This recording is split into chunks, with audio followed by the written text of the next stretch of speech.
Ka kërcënime të cilat janë të fshehura dhe të vazhdueshme. Lind nga vetë redaksia, pronarët ose drejtuesit e medias, nga aktor politik, nga qeveria dhe krimi organizuar në formë në një telefonate dhe një mesazhi për të ndryshuar një ngjarje të caktuar. Vjen edhe nga aktor që mund të jenë edhe vetë gazetar, mund të jenë analist, goditet individi, karakteri, profili i tij, reputacioni i tij.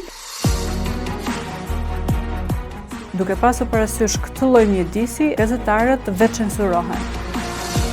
Pushime të padrejta nga puna, mungesë të marrjes së rrogës në kohë, mos jesh në gjendje të marrësh procedurën e lejen e lindjes për shembull.